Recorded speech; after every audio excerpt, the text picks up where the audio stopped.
ओम शांति। आज बाबा हम बच्चों को समझाते कि कई बच्चे ज्ञान में आते हैं और ज्ञान में चलते चलते बाबा कहते आगे बढ़ रहे हैं या पीछे हट रहे हैं, उनको समझ में नहीं आता है। चलते जाते हैं, आगे बढ़ने के बजाय और ही पीछे हटते जाते हैं, या फिर जैसे चल रहे हैं वैसे ही चलते जाते हैं, ना कोई उन्नति होती, पर सोचते हैं कि हम बाबा के तो बन गए हैं। परंतु आज बाबा कहते बच्चे, अगर तुम आसुरी अवगुणों में जाते हो, दैवी गुण तुम्हारे में नहीं आ रहे हैं, तो तुम ज्ञान मार्ग में आगे नहीं बढ़ रहे हो, तुम ज्ञान मार्ग में पीछे हट रहे हो, तुम उन्नति को प्राप्त नहीं कर रहे हो। तो बाबा कहते अपनी चेकिंग करो, नहीं तो अंत समय में धर्मराज तुम्हें एक एक सजा का, एक एक कर्म का साक्षात्कार कराएगा और फिर सजा देगा। तो अचानक कुछ भी सजा मिलेगी। इसलिए बाबा कहते बच्चे दैवी गुण धारण करके इस श्रेष्ठ मार्ग पर आगे बढ़ते जाओ। बाबा सब कुछ दिखाएगा कि तुमने क्या सर्विस की। बाबा कहते तुम कोर्ट में नहीं गए हो, तुमने देखा नहीं है कोर्ट में कैसे पूछताछ करते हैं। ऐसे ही भगवान की दरबार में भी, धर्मराज के कोर्ट में भी एक एक बच्चे से पूछताछ होगी, ऐसे ऐसे सवाल पूछे जाएंगे। तो बाबा कहते जब उस समय एक एक चीज़ पूछी जाएगी तो फिर उसके बाद सज़ा दी जाएगी, तो बहुत कड़ा दंड मिलेगा।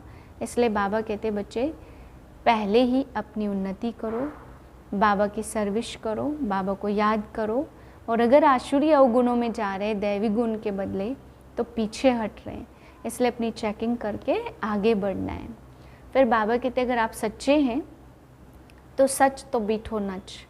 बाबा कहते कभी भी हिलना डुलना नहीं है। अगर सच्चे हैं तो खुशी में नाचो, वो कभी भी कमज़ोर नहीं पड़ता, कभी मुरझाता नहीं है, क्योंकि सच्चा है। और सच्चे दिल पे फिर बाप भी राजी होते हैं। तो बाबा कहते सच की नाव पे चल रहे हो तो सदा खुशी मौज में आनंद में रहो। फिर आज बाबा ने सर्वश्रेष्ठ अभ्यास बताया। कितना भी मन भटक रहा हो, तुरंत उसको फुल स्टॉप लगा करके शांत अगर कर सकते हैं तो बाबा कहते सबसे सर्वश्रेष्ठ अभ्यास है। इसी से हमें श्रेष्ठ प्राप्तियों का अनुभव होता। मैं एक दिव्य चमकता हुआ सितारा, शक्तिशाली आत्मा हूँ। मैं आत्मा परम पवित्र हूँ।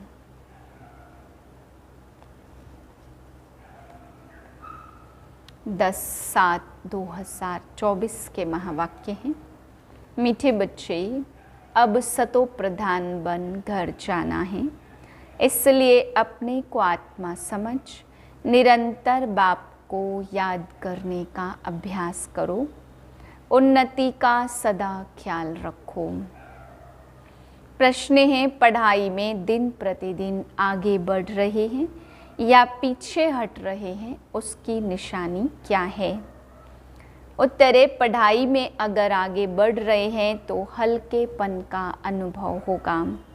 बुद्धि में रहेगा यह तो शरीर छी है, इसको छोड़ना है, हमको तो अब घर जाना है।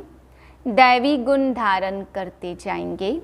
अगर पीछे हट रहे हैं तो चलन से आसुरी गुण दिखाई देंगे। चलते फिरते बाप की याद नहीं रहेगी। वह फूल बनकर सबको सुख नहीं दे सकेंगे। ऐसे बच्चों को आगे चलकर साक्षात्कार होंगे, फिर बहुत सजाएं खानी पड़ेंगी। ओम शांति। बुद्धि में यह ख्यालात रहे, हम सतो प्रधान आए थे। रूहानी बाप रूहानी बच्चों को समझाते हैं। यहाँ सब बैठे हैं, कोई तो देह अभिमानी है और कोई देही अभिमानी होंगे। कोई सेकंड में देह अभिमानी और सेकंड में देही अभिमानी होते रहेंगे। ऐसे तो कोई कह न सके कि हम सारा समय देही अभिमानी होकर बैठे हैं। नहीं, बाप समझाते हैं कोई समय देही अभिमानी और कोई समय देह अभिमान में होंगे। अब बच्चे यह तो जानते हैं हम आत्मा इस शरीर को छोड़ जाएंगे अपने घर। बहुत खुशी से जाना है, सारा दिन चिंतन ही यह करते हैं हम शांति धाम में जाएं, क्योंकि बाप ने रास्ता तो बताया है। ख्याल भी नहीं होगा, तुम समझते हो यह दुख धाम है। अब बाप ने सुख धाम में जाने का रास्ता बताया है। जितना बाप को याद करेंगे उतना संपूर्ण बनकर यथा योग्य शांति धाम में जाएंगे। उनको ही मुक्ति कहा जाता, जिसके लिए ही मनुष्य गुरु करते हैं। परंतु मनुष्यों को बिल्कुल पता नहीं है कि मुक्ति, जीवन मुक्ति चीज़ क्या है, क्योंकि यह है नई बात। तुम बच्चे ही समझते हो। अब हमको घर जाना है। बाप कहते याद की यात्रा से पवित्र बनो। तुम पहले पहले जब आए श्रेष्ठाचारी दुनिया में तो सतो प्रधान थे, आत्मा सतो प्रधान थी। कोई के साथ कनेक्शन भी पीछे होगा। जब गर्भ में जाएंगे तब संबंध में आएंगे। तुम जानते हो अभी यह हमारा अंतिम जन्म है। हमको वापस घर जाना है। पवित्र बनने बिगर हम घर जा नहीं सकेंगे। ऐसे ऐसे अपने अंदर में बातें करनी चाहिए, क्योंकि बाप का फरमान है, उठते बैठते चलते फिरते बुद्धि में यही ख्यालात रहे कि हम सतो प्रधान आए थे, अब सतो प्रधान बनकर घर जाना है। सतो प्रधान बनना है बाप की याद से, क्योंकि बाप ही पतित पावन है।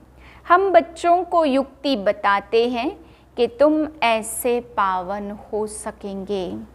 सारी सृष्टि के आदि मध्य अंत को तो बाप ही जानते हैं और कोई अथॉरिटी है नहीं। बाप ही मनुष्य सृष्टि का बीज रूप है। भक्ति कहाँ तक चलती है यह भी बाप ने समझाया है।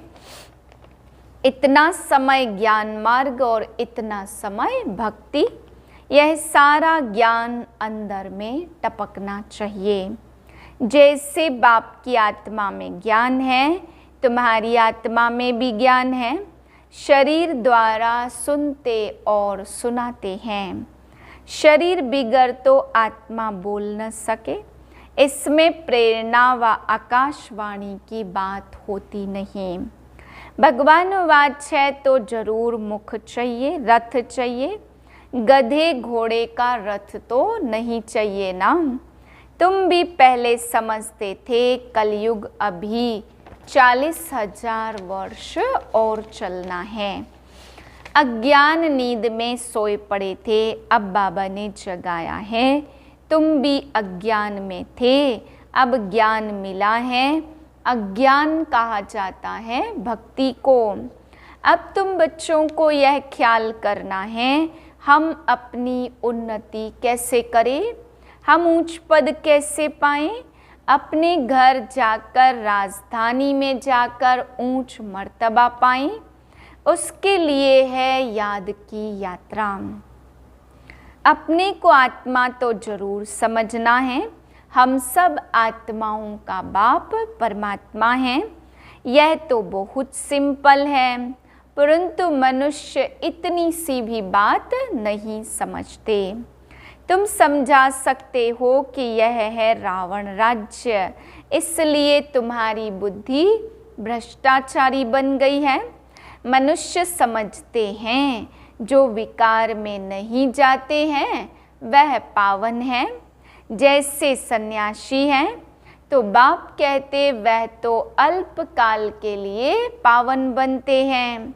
दुनिया तो फिर भी पतित है ना। पावन दुनिया है ही सतयुग। पतित दुनिया में सतयुग जैसा पावन कोई भी हो नहीं सकता। वहाँ तो रावण राज्य ही नहीं है, विकार की बात ही नहीं है। तो चक्र लगाते घूमते फिरते बुद्धि में यह चिंतन रहना चाहिए, बाबा में यह ज्ञान है ना, तो ज्ञान सागर है, तो जरूर ज्ञान टपकता रहेगा।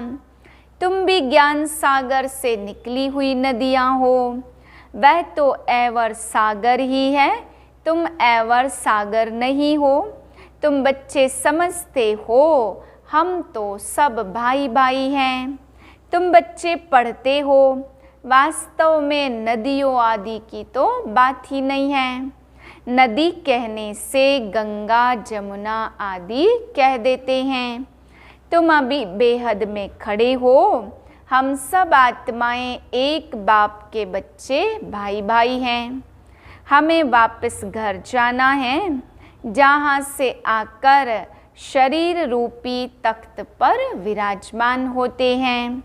बहुत छोटी आत्मा है, साक्षात्कार होने से समझ ना सके। आत्मा निकलती है तो कभी कहते माथे से निकली, कभी कहते आँखों से निकली, कभी कहते मुख से निकली। मुख खुल जाता, आत्मा शरीर छोड़ चली जाती, तो शरीर जड़ हो जाता।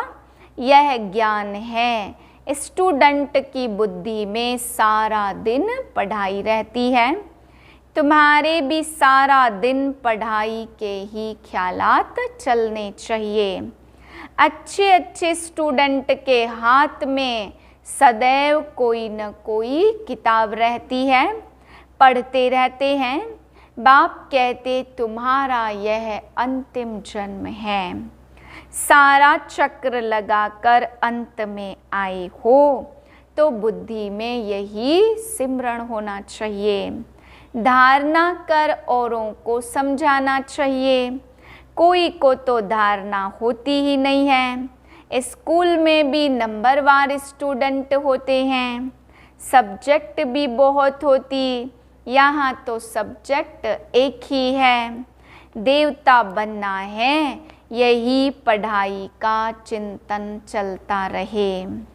ऐसे नहीं पढ़ाई भूल जाए, बाकी और ख्यालात चलते रहे। धंधे वाला होगा तो अपने धंधे के ही ख्यालात में लगा रहेगा। स्टूडेंट पढ़ाई में ही लगा रहेगा। तुम बच्चों को भी अपनी पढ़ाई में रहना है। कल एक निमंत्रण पत्र आया था इंटरनेशनल योग कॉन्फ्रेंस का। तुम उन्हों को लिख सकते हो। तुम्हारा तो यह है हठ योग। इसकी एम ऑब्जेक्ट क्या है, इससे फ़ायदा क्या होता है? हम तो राजयोग सीख रहे हैं। परमपिता परमात्मा जो ज्ञान का सागर है, वह रचयिता हमको अपना और रचना का ज्ञान सुनाते हैं।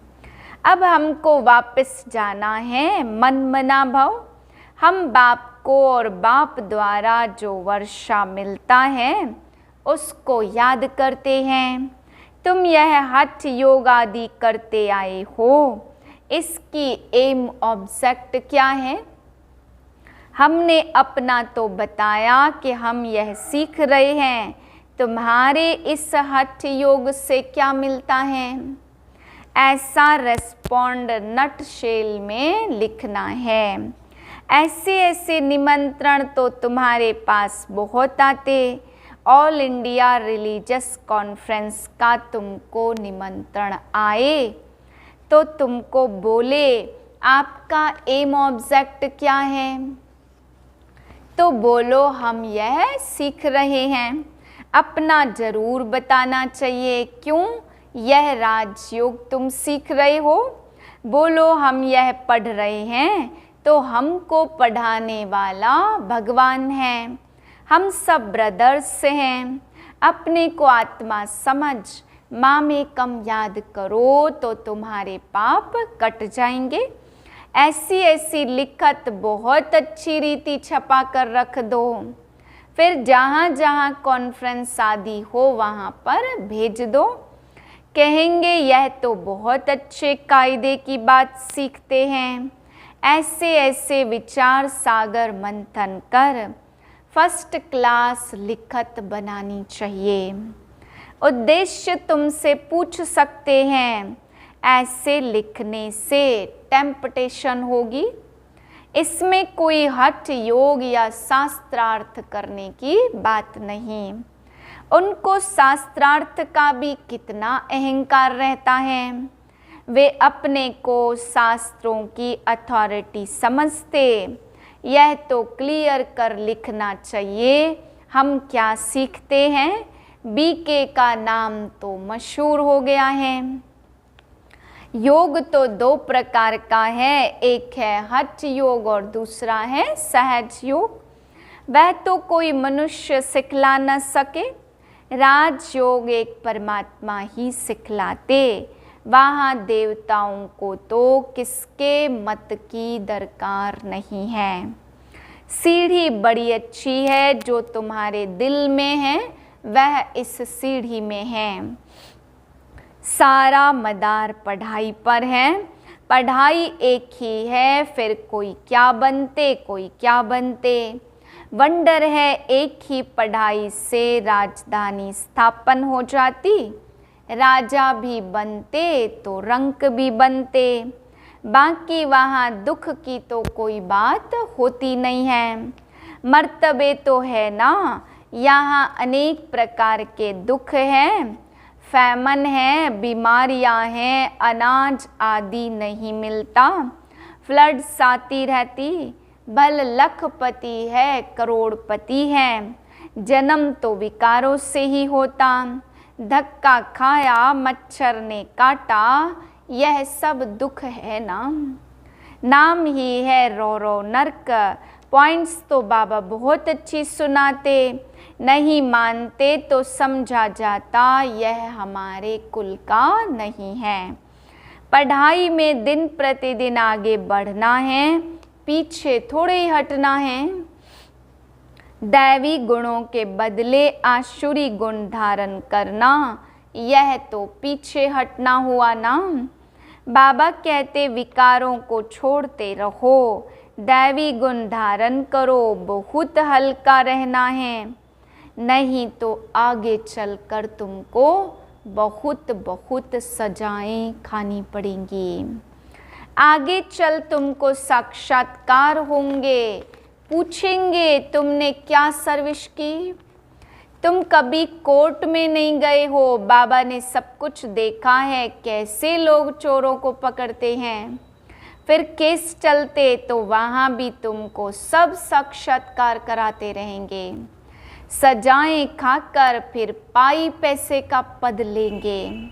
टीचर को तो रहम आता है ना, स्टूडेंट टीचर को याद भी करते और बुद्धि में पढ़ाई भी रहती। टीचर तो योग जरूर करेगा, यह बुद्धि में रहना चाहिए। हम सब भाइयों का एक ही टीचर है। आगे चलकर बहुतों को मालूम पड़ेगा, तब कहेंगे अहो प्रभु तेरी लीला। महिमा करके मरेंगे परंतु पा तो कुछ भी नहीं सकेंगे। देहाभिमान में आने से उल्टे कर्म होते हैं। आत्माभिमानी होने से अच्छा कर्म होता। आधा कल्प सिर्फ भारत ही होगा तो कितनी दुनिया खाली हो जाएगी। ऐसा ख्याल कोई की बुद्धि में नहीं होगा सिवाय तुम्हारे। फिर तो तुम्हारा कोई दुश्मन भी नहीं होगा। दुश्मन आते हैं क्यों? धन के पिछाड़ी। भारत में इतने मुस्लिम और अंग्रेज क्यों आए? पैसा देखा। पैसे बहुत थे, अब नहीं है, तो अब और कोई है नहीं। पैसे लेकर खाली कर गए। मनुष्य यह नहीं जानते। बाबा कहते पैसा तो तुमने आपे ही खत्म कर दिया ड्रामा प्लान अनुसार। तुम्हें निश्चय है हम बेहद के बाप के पास आए हैं। कभी किसके ख्याल में नहीं होगा यह ईश्वरीय परिवार है। अच्छा, मीठे मीठे सिकिलदे बच्चों प्रति माता पिता बाप दादा का याद प्यार गुड मॉर्निंग। रूहानी बाप की रूहानी बच्चों को नमस्ते। हम रूहानी बच्चों की रूहानी बाप को नमस्ते। धारणा के लिए पहली पॉइंट, चलते फिरते बुद्धि में पढ़ाई का चिंतन करना है। कोई भी कार्य करते बुद्धि में सदा ज्ञान टपकता रहे। यह दी बेस्ट पढ़ाई है जिससे पढ़कर डबल क्राउन बनना है। दूसरी पॉइंट है, अभ्यास करना है। हम आत्मा भाई भाई हैं। देह अभिमान में आने से उल्टे काम होते हैं, इसलिए जितना हो सके आत्माभिमानी रहना है। वरदान है, सत्यता की शक्ति द्वारा सदा खुशी में नाचने वाले शक्तिशाली महान आत्मा भव। कहा जाता सच तो बिठो नच। सत्यता अर्थात सच्चा शक्ति वाला सदा नाचता रहेगा, कभी भी मुरझाएगा नहीं, उलझेगा नहीं, घबराएगा नहीं, कमज़ोर नहीं होगा। वह खुशी में सदा नाचता रहेगा, शक्तिशाली होगा, उसमें सामना करने की शक्ति होगी। सत्यता कभी हिलती नहीं है, अचल होती है। सत्य की नाव डोलती है लेकिन डूबती नहीं है। तो सत्यता की शक्ति को धारण करने वाली आत्मा ही महान है। स्लोगन है, व्यस्त मन बुद्धि को सेकंड में स्टॉप कर लेना ही सर्वश्रेष्ठ अभ्यास है। ओम शांति।